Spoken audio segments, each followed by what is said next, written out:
Welcome to double seven media. నేను మీ ఆదినారాయణ. నా video చూస్తున్న ప్రతి ఒక్కరూ లైక్ చేసి, షేర్ చేసి, కామెంట్ చేసి, అలాగే ఛానల్ను సబ్స్క్రైబ్ చేసుకోవాలని కోరుకుంటున్నాను. ఎదిగే కొద్దీ వదగాలి అంటారు పెద్దలు, కానీ జనసేన పార్టీ నాయకులు ఇది పాటించడం లేదు. ఈ నెల 14వ తేదీన జనసేన పార్టీ ఆవిర్భావ సభ పిఠాపురంలో జరిగింది.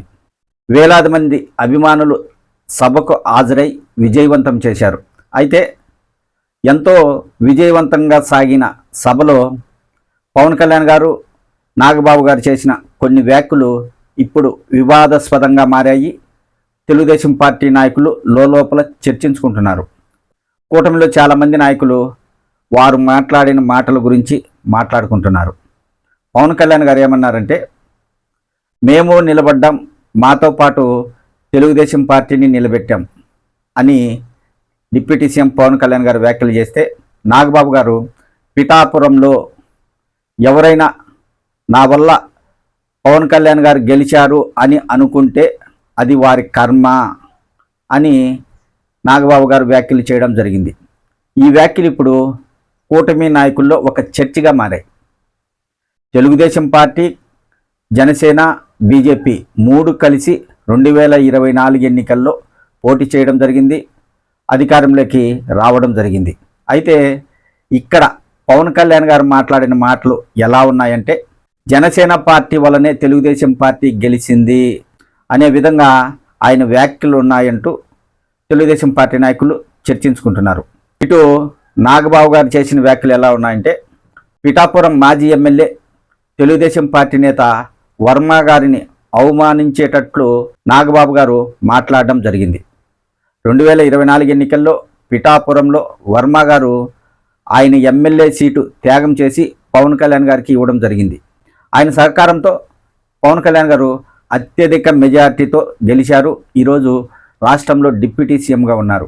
కానీ ఆవిర్భావ సభలో డిప్యూటీ సీఎం పవన్ కళ్యాణ్ గారు మాట్లాడుతూ చాలామందికి కృతజ్ఞతలు తెలిపారు. అయితే వర్మ గారిని మాత్రం మర్చిపోయారు. కనీసం ఆ సభలో వర్మ గారి గురించి ఒక్క మాట కూడా మాట్లాడలేదు, కృతజ్ఞతలు కూడా తెలపలేదు. దీనిని బట్టి చూస్తే పిఠాపురంలో వర్మ గారిని ఎదగనీయకుండా చేయాలని జనసేన పార్టీ కోరుకుంటుంది. వర్మ గారి అనుచరులు చర్చించుకుంటున్నారు. 2024 ఎన్నికలకు ముందు వైఎస్ఆర్ కాంగ్రెస్ పార్టీ చాలా బలంగా ఉండేది. అయితే తెలుగుదేశం పార్టీ ఒంటరిగా పోటీ చేసిన, జనసేన పార్టీ ఒంటరిగా పోటీ చేసిన ఆ రెండు పార్టీలు గెలిచేవి కాదు, మళ్ళీ వైసీపీనే అధికారంలోకి వచ్చేది. అయితే ఆ సమయంలో తెలుగుదేశం, జనసేన పార్టీ కలవడంతో పాటు పవన్ కళ్యాణ్ గారు బీజేపీని కూడా తెలుగుదేశం పార్టీతో కలిపారు.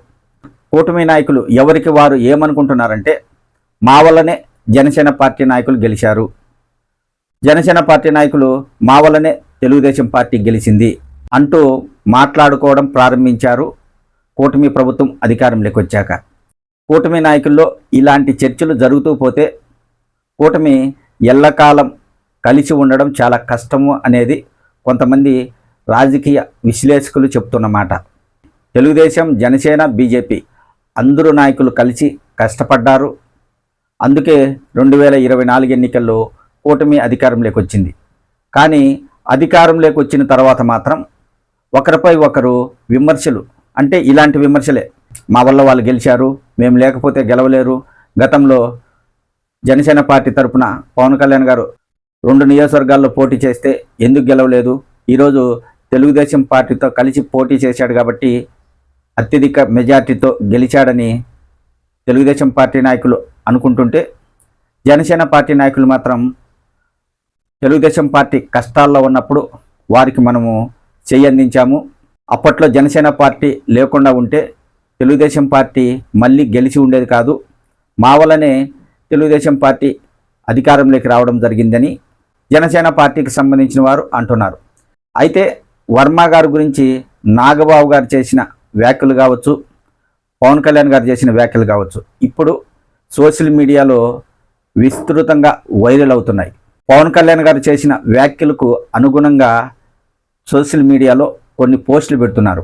2019లో జనసేన పార్టీ ఒంటరిగా పోటీ చేసినప్పుడు ఏ నియోజకవర్గంలో ఎన్ని ఓట్లు వచ్చాయి వారికి, ఇప్పుడు తెలుగుదేశం పార్టీతో కలిసి పోటీ చేసినప్పుడు ఎన్ని ఓట్లు వచ్చాయి, ఈ లెక్కల ప్రకారం ఇప్పుడు సోషల్ మీడియాలో పోస్టులు పెడుతున్నారు. అంటే జనసేన పార్టీకి గతంలో వచ్చిన ఓటు ప్రకారం చూసుకుంటే ఆ ఓట్లు లేకపోయినా కానీ తెలుగుదేశం పార్టీ నాయకులు గెలిచేవారు అన్న రీతిలో సోషల్ మీడియాలో పోస్టులు పెడుతున్నారు. కూటమి నాయకుల్లో మాత్రం అన్ని చర్చలు జరుగుతున్నాయి, కానీ బయటికి మాత్రం అందరూ బాగున్నట్టు నటిస్తున్నట్లుగా ఉంది. లోపల మాత్రం విస్తృతంగా చర్చించుకుంటున్నారు. పవన్ కళ్యాణ్ గారు మాత్రం ఇంకా 15 ఏళ్ళు కూటమి కలిసే ఉంటుంది, చంద్రబాబు గారు ముఖ్యమంత్రిగానే ఉంటారు అని చెప్పడం జరిగింది. అయితే జరుగుతున్న రాజకీయ పరిణామాలను బట్టి చూస్తే కూటమి ఎల్లకాలం కలిసి ఉండే అవకాశం ఉండేటట్టు లేదు. నాయకులు చేస్తున్న వ్యాఖ్యలు అలా ఉన్నాయి. అలాంటి వ్యాఖ్యలపై కార్యకర్తలు చర్చించుకుంటున్నారు, వాటిపై సోషల్ మీడియాలో పోస్టులు పెడుతున్నారు. దీనివలన కూటమికి నష్టం కలిగే అవకాశమే ఎక్కువగా ఉంటుంది.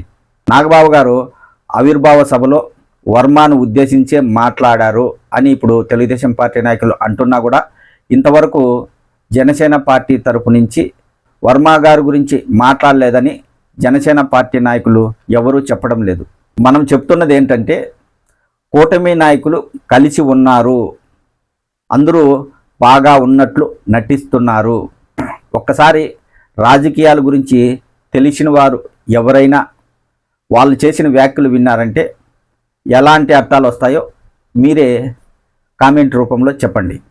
ఇప్పుడు వర్మ గారు కూడా ఏమీ మాట్లాడకుండా ఉండిపోయారు, కానీ భవిష్యత్తులో ఆయన చాలా వ్యాఖ్యలు చేసే అవకాశం ఉంటుంది.